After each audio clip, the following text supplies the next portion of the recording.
Itago niyo na lang ako sa pangalang Jojo. Isang pangyayari ang bumago sa buhay ko. Nang magdesisyon ng mga magulang ko na lumipat kami sa isang lumang bahay. Matatagpuan ito sa isang liblib na bahagi ng isang bayan sa may probinsya ng Batangas. Matagal na pong panahon nang mangyari ito. Ngunit sa mga panahon na ito, talagang sariwang-sariwa pa rin sa alaala ko. Taong 1997, tuluyan na nga kaming lumipat sa probinsya ng Batangas.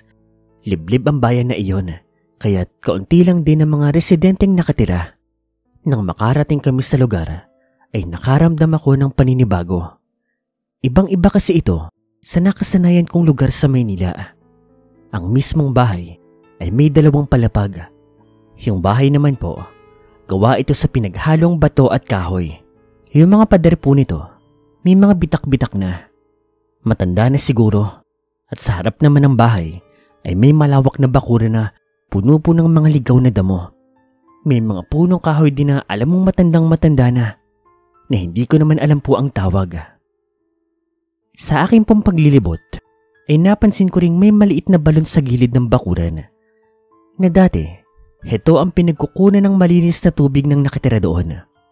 Pag pumasok ka sa loob ng bahay, madarama mo ang bigat ng presensya. Ang sahig na gawa sa kahoy ay may mga parte ng sira. Ang mga bintana, malalaki at yari sa kahoy, may mga rehas din pong bakal. Sa sala, may isang lumang lamesa at may mga upuan din na may mga telang kupas na. May malaking salamin sa dingding na may mga bakas ng lumang disenyo. Marumi rin ito na para bang ilang taon nang hindi nalilinis. Sa itaas po na palapag, makikita ang 3 silid tulugan. Ang bawat silid ay may mga malalaking aparador at mga kama na gawa sa nara. Ngunit ang mga kutsyon ay lumang-luma na at punong-puno na po ng alikabok. Ang isa sa mga silid ay may malaking bintana na matatanaw ang bakuran pati ang mga malalayong bundok. Dito rin sa itaas, matatagpuan ang isang maliit na silid aklatan. Punong-puno ito ng mga lumang libro na tila hindi na nabubuksan pa sa loob ng napakaraming taon. Sa kabuuan, ang bahay ay tila isang lugar na tumigil ang oras dahil yon sa mga lumang kagamitan nito. Sa unang tingin, ang bahay ay mukhang perpekto para sa isang bagong simula. Ngunit sa loob ng mga pader nito ay naroon ang mga lihim at kasaysayan na nagdala ng takot at trahedya sa pamilya ko. Noong unang gabi pa lang namin sa bahay na iyon, ay nagsimula na agad ang mga kakaibang pangyayari. Habang nakahiga ako sa kama, may narinig akong mga yabag mula sa may sala. Parang may naglalakad. Ngunit noong bumangon ako upang tignan, wala naman ako nakita. Naisip ko, baka hangin lang yun o baka may pumasok na pusa mula sa labas. Ngunit habang lumilipas ang mga araw, mas dumadami at mas lumalala pa yung mga kakaibang pangyayari. Isang gabi, habang nanonood kami ng telebisyon, bigla pong namatay ang ilaw at ang telebisyon. Akala namin nawalan po kami ng kuryente. Ngunit nang magsindi si Papa ng kandila, ay doon na kami nagulat sa aming nasaksihan. Sa lumang salamin kasi sa aming sala, ay meron kami nakitang sulat. Hindi ko alam kung papaano ito nangyari. Basta, bigla na lang pong lumitaw ang mga letra. Umalis na kayo. Yun po ang nakasulat sa salamin. Kinilabutan naman kaming lahat. Kahit kailan, hindi ko pa naranasan ang bagay na iyon. Lumipas ang ilang sandali. Nagbalik na naman ang kuryente sa bahay namin. At pagbalik ng tingin namin doon sa may salamin, nawala na po ang nakasulat. Nakakatakot na nangyari. Pero, isinawalang bahala na lang namin ito. Kinabukasan, nagising ako sa malakas na sigaw ng mama ko. Madali akong bumaba. Pagbaba ko, hindi ako makapaniwala. Nagkalat kasi ang mga gamit sa kusina namin at doon po sa pader sa may kusina na puno ito ng sulat. Ang nakalagay, umalis kayo. Dahil sa nangyari, nagpasya na po si Papa na alamin ang totoong nangyari sa lumang bahay na iyon. Nagsimula siyang magtanong-tanong sa mga kapitbahay namin. Noong una, walang gustong magsalita. Kaya wala talaga kaming malaman kung ano nga ba talaga ang totoong nangyayari. Hanggang isang araw, may isang matandang babae yung kumausap kay Papa. At ayon sa kanya, may naganap daw na trahedya sa bahay na iyon. Maraming taon na ang nakalipas. Ang dating may-ari na isang babaeng nagngangalang Marta, napatay daw ito ng kanyang asawang si Manuel nang dahil po sa selos. Matapos ang insidente, bigla raw naglaho si Manuel at walang nakakaalam kung saan siya nagtungo. Pinaniniwalaan ng mga matatanda sa bayan na naglalakad pa rin daw ang kaluluwa ni Marta sa bahay. Naghihiganti at hindi matahimik hanggat hindi nakikita ang hustisya. Dahil sa mga natuklasan, ay nagpa siyang aking mga magulang na ipabindisyon ng buong bahay. Nagpatawag kami ng isang albularyo para matulungan kaming mapaalis ang multo ni Marta. Meron po kami nakitang isang albularyo, si Mang Ramon. Mabilis naman siyang nagtungo sa bahay namin. Mabilis naman po niyang sinimula ng kanyang mga ritual sa bahay. At habang ginagawa niya ito, nagsimulang mag-ingay ang buong bahay namin. Ang mga pinto at bintana ay kusang nagbubukas at nagsasara. Yung mga plato at baso, nagsisibagsakan. At sa buong paligid ay isang malamig na hangin ang dumaloy. Sinabi ni Mang Ramon na kailangan daw ay mag-alay kami ng isang dasal at isang kandila sa lugar kung saan napatay si Marta. Yun daw ang tanging paraan upang matahimik ang kanyang kaluluwa. Dahil doon, naganda kami ng isang maliit na lumang altar sa may kwarto sa ikalawang palapag, kung saan sinasabing napatay nga si Marta. Habang nagdarasal kami, biglang nagpakita si Marta. Kahit nakakatakot, tumingin ako sa espiritu niya. Nakita ko ang takot at kalungkutan sa kanyang muka. Isang bagay na siyang nagpagulo sa aking isipan.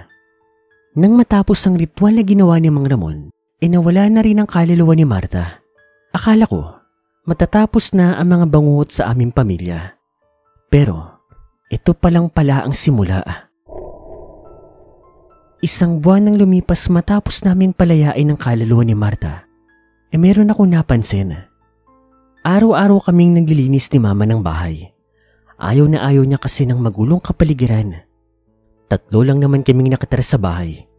At yung tatay ko naman, nagtatrabaho. Kaya ang madalas sa bahay, kaming 2 lang po ni Mama. Sa tuwing natatapos kami sa paglilinis, umaakit na ako sa kwarto ko. Si Mama naman, naglalabas sa likod ng bahay namin. Heto na po yung sinasabi kong napapansin ko.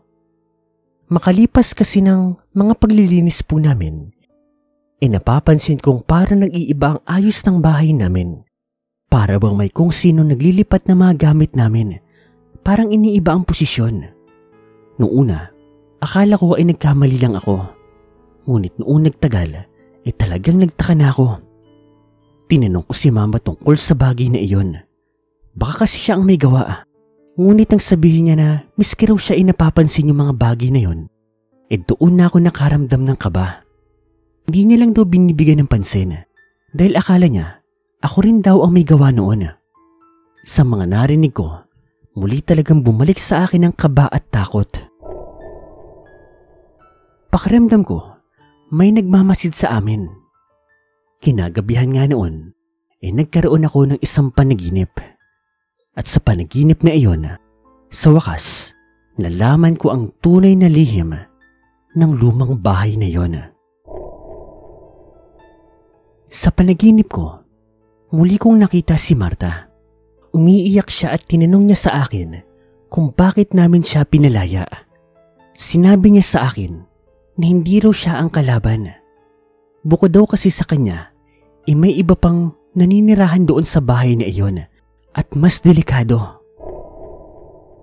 Ayon sa kanya, kaya hindi siya umalis sa bahay na iyon dahil tinutulungan niya ang mga taong tumitira doon. Nagpaparamdam siya para matakot at umalis sa mga taong nakatira sa bahay. Hinawakan niya ako at ramdam ko ang lamig ng kanyang palad. Sinabi niya sa akin na isasama niya ako sa panahon kung kailan siya namatay at kung ano nga ba talaga ang trahedyang sinapit ng kanyang pamilya. Para po kami nag-time travel sa panaginip ko at doon ko nakita ang nakakagimbal na nangyari sa kanya at sa mga anak niya. Sa panaginip ko, nakita kong mahimbing silang natutulog nang bigla na lang silang makarinig ng malakas na kalabog sa kanilang sala. Agad na bumangon si Marta at bumaba. Nakita niya ang kanyang asawa na si Manuel. Lasing ito at sa kalagayan nito ay alam niyang may mali sa kanyang asawa. Tinanong niya ito kung saan ito nanggaling, lalo pa at 10 oras na nga ng gabi. Hindi ito nagsalita at agad na nagtungo sa kanilang kusina. Doon, nakikita po niyang nababalot ng maraming dugo ang kanyang mister. Natakot siya at doon niya nga nalaman ang tunay na pagkatao ni Manuel. Inamin mismo ni Manuel ang mga krimen na ginawa niya. Pumatay siya ng mga inosenteng tao at yung mga bangkay na napapatay niya, hinuhulog niya sa balon malapit doon sa bahay. Sa takot niya, ay agad siyang pumunta sa kwarto ng kanilang 2 anak. Bago pa man niya magising ang mga anak, ay nasaksak na siya ni Manuel. Paulit-ulit niyang ginawa yon hanggang sa malagutan na nga ng hininga si Marta. Ang sunod niyang inatake ay ang kanyang 2 mga anak.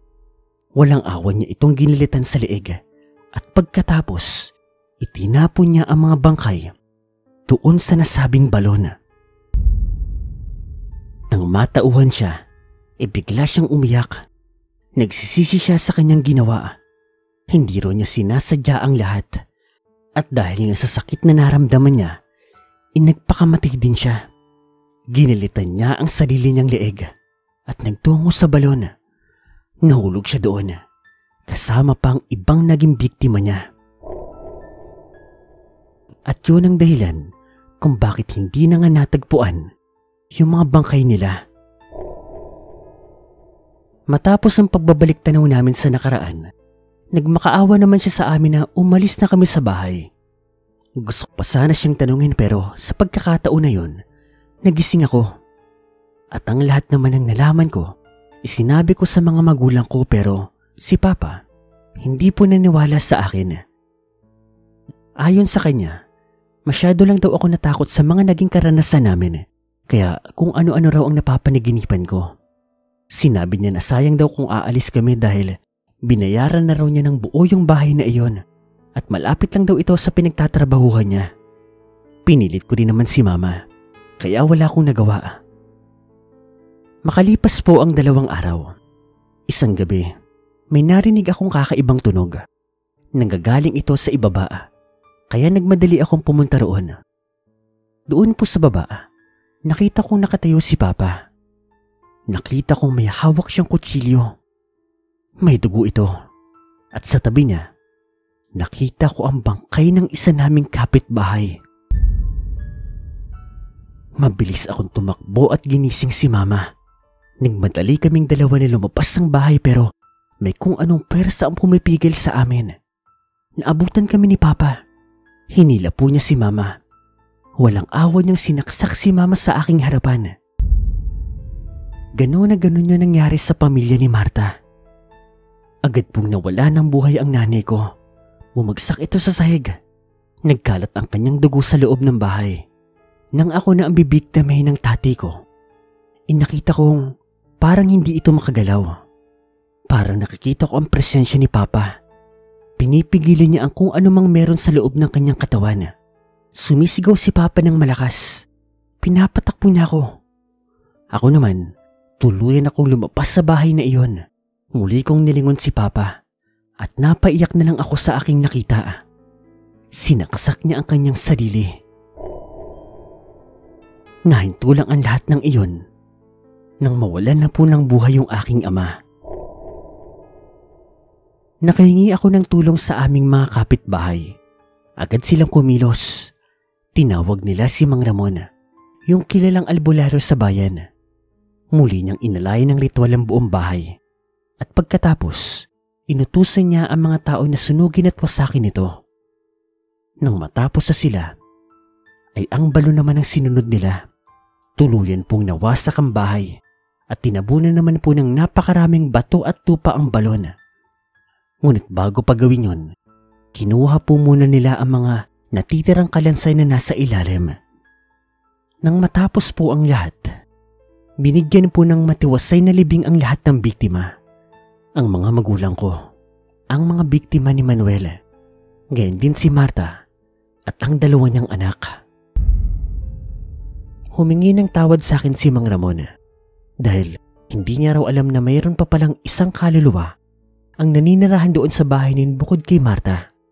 Ang akala raw niya, si Marta ang masama. Ngunit ako, hindi ko siya pinatawad sa kasalanan niya. Albularyo siya. Dapat alam niya ang mga bagay na yon. Dapat kinausap niya muna si Marta bago niya ito pinalaya. Kasalanan niyang lahat kung bakit namatay ang nanay at ang tatay ko. Ngunit ganun pa man, sa kabilang banda, naisip ko rin naman na hindi rin naman niya hangad yung ganoon. May kasalanan din po ang tatay ko dahil hindi siya naniwala sa akin. Sa ngayon po, nasa Batangas pa rin ako at yung lupa namin doon na kinatitirikan dati ng balon pati ng bahay ginawa ko na lang pong farm. Sa awa naman po ng Diyos, wala nang nangyayaring kakaiba doon. Paano ba naman? Taon-taon, pinapadasalan ko yon. Sa ngalan po ng mga magulang ko, ni na Marta, ng iba pang namatay doon.